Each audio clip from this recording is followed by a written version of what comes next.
இப்போ டிடிவி தினகரன் வந்து அதிமுகவோட இணைஞ்சிருக்காங்க. ஆமாம். இப்போ இணைஞ்சதுனால அவங்க கூட்டணி வந்து ஜெயிக்கும்னு நினைக்கிறீங்களா 2027ல? 1000 பேர் 1000 வந்தாலும் எடப்பாடி வர்றதுக்கு சான்ஸ் இருக்குது. ரெண்டாவது விஜய் வர்றதுக்கு சான்ஸ் இருக்குது. ஏன்னா இப்போ டிஎம்கே வந்து இந்த 5 வருஷத்துல வந்து மக்களுக்கு அவசரம் நிறைய பண்ணிட்டேன்னு சொல்றாங்க. ஐயா அவங்க பண்ணதெல்லாம் ஒரு காலம் ஐயா. அவங்க அப்பா இருக்கும்போது நிறைய பண்ணார். ஆனால் இப்போ பண்ணலை ஐயா. கிராமத்துலலாம் அங்கங்கே சைக்கிள் மறியல் போராட்டம் கிட்னி விற்று சாப்பிட்றானுங்க. ஆனால் அவர் சொல்லலை. பல பேர் செய்கிறதுனால தப்பு வந்து கட்சி மேலே விழுது. புரியுதுங்களா? அவர் வந்து போய் சொல்லி போய் பொம்பளைய கையில் போய் கெஞ்சா வில்லு போய் பிராந்திய குடி அதெல்லாம் அவர் சொல்லலை. மக்கள் என்னன்னாக்கா பண ஆசை, நகை ஆசை, பொருள் ஆசை, பதவி ஆசை, இதெல்லாம் வந்து ஆசைகள் இருக்க அநியாயமாக தப்பு செய்கிறாங்க. வேறு ஒன்றும் இல்லை. இப்போ வந்து ஸ்டாலின் சார் கூட நல்ல மனுஷன் தான் இருந்தாலும் வந்து அரசியல் வந்து சரியில்லையே. அரசியல் சரி கிடையாது. நான் உண்மையை பேசுகிறேன், பொதுவாக பேசுகிறேன். எந்த கட்சிக்காக நான் பேசலை. இப்போ பாருங்கள், குழந்தைங்க போக முடியல, பாலே தொல்லை கொடுக்குறானுங்க. குழந்தை பின்னால் 4 பசங்க போய் பண்ணுறானுங்க, கேலி பண்ணுறானுங்க. அங்கங்கே குத்து வெட்டு. ஆனால் கெஞ்சா நிறைய இருக்குது ஐயா. கெஞ்சா வந்து நிறைய நாளைக்கு அவர் சொல்ல வித்துக்கன்னு அவர் சொல்லலை. மக்கள் செய்கிற தப்பு வந்து அரசியல் பாதிக்குது. வேறு ஒன்றும் இல்லை. வேறு என்ன கேட்க போகிறீங்க? ஏடிஎம்கேல அவர் இணைஞ்சது வந்து எங்களுக்கு ரொம்ப சந்தோஷம். அவர் வந்து வெளியாள் கிடையாது. எங்களுடைய கட்சியில் தான் முன்னாள் எம்பி, சட்டமன்ற உறுப்பினர், ஆர்கே நகர் சட்டமன்ற உறுப்பினர். அவர் கட்சி விட்டு வெளியே போனது தப்பு. சில பேர் சில அவர் டிஸ்ட்ரிக்டாக வெளியே போனார், உணர்ந்து உள்ளே வந்துட்டார். அதே மாதிரி எல்லாருமே வந்துட்டா அண்ணா டிஎம்கே அமோக வெற்றி பெறும். இப்போ வந்து அதாவது ஏன்னா டிஎம்கே வந்து இந்த 5 வருஷத்துல வந்து மக்களுக்கோசரம் நிறைய பண்ணியிருக்கேன்னு சொல்றாங்க. அதை எதிர்த்து ஏடிஎம்கே வந்துடும் நீங்கள் நினைக்கிறீங்களா உறுதியா? டிஎம்கே வாக்குறுதி சொன்னதை எதுவுமே நிறைவேற்றவில்லை. எந்த ஒரு வார்த்தையுமே இதுவரை நிறைவேற்றலை. எங்கே பஸ் ஸ்டாண்டு எது அம்மா உணவகம் அந்த மாதிரி ஓப்பன் பண்ணால் அவங்க அப்பா பேர்லேயே ஓப்பன் பண்ணி வச்சுருக்காரு.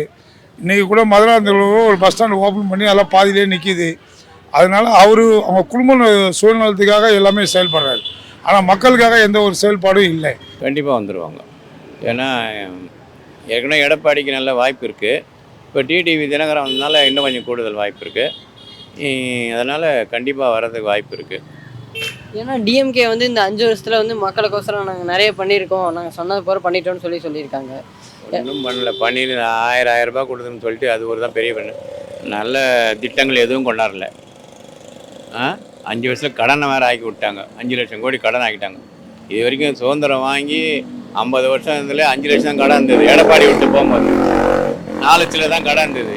இவங்க வந்து 5 வருஷத்துலேயே 5 லட்சம் கோடி மேலே கடன் வாங்கிட்டாங்க. தமிழ்நாடு ரொம்ப கடனை தத்தளிக்குது. இப்போது எல்லா வரியும் ஏற்றிட்டாங்க. தண்ணி வரியிலேருந்து சொத்து வரியிலேருந்து எல்லா வரியும் ஏற்றிட்டு கரண்ட் பில்லேருந்து ஜனங்க ரொம்ப பாடுபடுறாங்க. இந்த ஆட்சி எப்படா ஒழினுக்கிறாங்க ஜனங்க. அந்த மாதிரி நிலைமையில் இருக்குது இப்போது. அதனால் 2026ல் இந்த என்டிஏ கூட்டணிக்கு நல்ல வாய்ப்பு இருக்குது. கூட்டணி ஒன்றா சேர்ந்தால் ஜெயிக்கிறது வாய்ப்பு இருக்குது. ஏன்னா இவங்க 2 பேருமே சேர்ந்து ஜெயிச்சிருவாங்கன்னு நீங்கள் நினைக்கிறீங்களா? ஏன்னா இந்த 5 வருஷத்துல வந்து திமுக நிறைய பண்ணியிருக்குன்னு மக்கள் சொல்கிறாங்க. அதெல்லாம் இல்லை. இல்லைன்றீங்களா? அதெல்லாம் இல்லை. சரி, நன்றி. ஓகே. அதுக்காக எந்த ஒரு டிஎம்கேவுக்கு எந்த பாதிப்பும் இருக்காது. டிஎம்கேவுக்கு கண்டிப்பாக இருக்கும். இவங்க எல்லாமே ஒன்று சேர்றதால வந்து பார்த்திங்கன்னா டிஎம்கேக்கு தான் பலம் கொடுது. சரிங்களா? டிஎம்கே ஓட்டு தனியாக இருக்குது. அது அவங்களோட ஓட்டை வச்சு அவங்க வின் பண்ணிட்டுருவாங்க. மக்களோட ஆதரவும் அவங்களுக்கு இருக்குது. லேடிஸோட ஆதரவும், ஜென்ஸோட ஆதரவும், எல்லா ஆதரவும், டிஎம்கேவோட ஆதரவும், மக்கள் எல்லாமே இருக்குது. இல்லை டிஎம்கே 100% டிஎம்கே தான் வரும். இப்போ டிஎம்கே தான் 2026ல் வரும்னு நினைக்கிறீங்க? கண்டிப்பாக வரும். வாய்ப்பு இல்லைங்க. வாய்ப்பு இல்லை. எதனால் சொல்கிறீங்க? ஏன்னா விஜய் வந்து ஒரு நடிகர். அவர் வந்து வந்தால் எல்லா மக்கள் நல்லா செய்வார்னு சொல்லியிருக்காரு. இல்லை, நடிகர் வந்து பார்க்குறது எவ்வளோ பேர் இருக்கிறாங்க. அதுக்குன்னு போடுறதுக்கு 100 பேர் போடுறதுக்கு சான்ஸ் இல்லை. அது பார்க்குறது வேற, ஓட்டு போடுறது வேறு விஷயம். அது அதாவது தமிழ்நாட்டு மக்களே அவர் பின்னாடி தான் இருக்காருன்னு சொல்கிறாங்க. அதெல்லாம் சும்மா. அது 2026ல் வருவாங்க பிரதர். வருவாங்கன்றீங்களா? எதனால் அப்படி சொல்கிறீங்க? ஏன்னா இதுவரையுமே சுயேட்சை நினைவு நிறைய கட்சிகள் இருந்து வந்தவங்க யாருமே ஜெயிச்சது சொன்னேன். எங்கே வருவாங்கன்னு சொன்னோம்னா எங்கே வருவாங்க? திகார் ஜெயிலில் வருவாங்க. திகார் ஜெயிலில் வருவாங்கன்றீங்களா? கண்டிப்பாக போயிடுவாங்க. கண்டிப்பாக வர வாய்ப்பு இல்லை. கண்டிப்பாக வர வாய்ப்பு இல்லை. ஏன் அப்படி சொல்கிறீங்க? அவங்க ஒரு கொள்கை இல்லை, கோட்பாடு இல்லை, எதுவுமே இல்லாத அவங்க அரசியலில் குடிச்சிருக்காங்க. அதனால் எதுக்கான அவங்களுக்கு செயல்பாடே சரி கிடையாது எதுவுமே. அதெல்லாம் கண்டிப்பாக வாய்ப்பு இல்லை. அதாவது இப்போ கல்லூரி படிக்கும் மாணவர்கள்லாம் வந்து அவர் பின்னாடி தான் இருக்கான்னு சொல்கிறாங்க.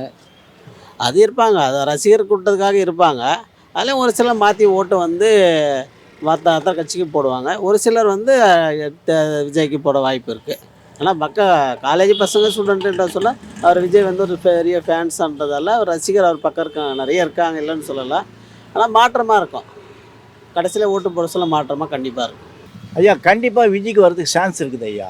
உண்மையாக சொல்கிறேன், சத்தியமாக சொல்கிறேன், விஜய்க்கு சான்ஸ் இருக்குது. ஏன்னா அவர் வந்து வாழ்க்கையில் வந்து நம்மள மாதிரி கஷ்டப்பட்டு முன்னுக்கு வந்தவர். நாங்களாம் அவர் கூட இருந்தாலுங்க. இளமையில் வாழ்க்கையில் வந்து நல்லா இருக்கணும், மக்கள் வந்து சந்தோஷமாக இருக்கணும் தான் அவர் வரணும்னு ஆசைப்படுறாரு. அவர் கோடி கோடியாக சம்பாதிச்சாலும் மக்களுக்காக செய்கிறதுக்கு தான் அவர் வர்றார். புரியுதுங்களா? மக்கள் நல்லா இருக்கணும், இந்த வறுமையெல்லாம் ஒழியணும், இந்த லஞ்சங்கள்லாம் ஒழியணும், ஊர் நல்லா இருக்கணும், அரிசி பருப்பு எண்ணெய்லாம் விலைவாசி கம்மியாகணும், கரண்ட்டு பில்லு கம்மியாகணும், இதுமாரி அநியாய குறும்பு நடக்குது, தட்டி கேட்குறது தான் ஐயா அவர் வர்றாரு. உண்மையாக சொல்கிறேன், சத்தியமாக அவர் வந்து மக்களுடைய ஆசீர்வாதத்தை பெற்றுக்கொண்டு தான் போவார். விஜய் வர்றதுக்கு சான்ஸ் இருக்குது ஐயா. 2066 அவர் வருவான்னு நினைக்கிறீங்க? கண்டிப்பாக வருவார், 100க்கு 100க்கு. ஏன்னாக்கா இருக்கிற ஒரு நல்ல கட்சிகளாக வந்து இணையுது.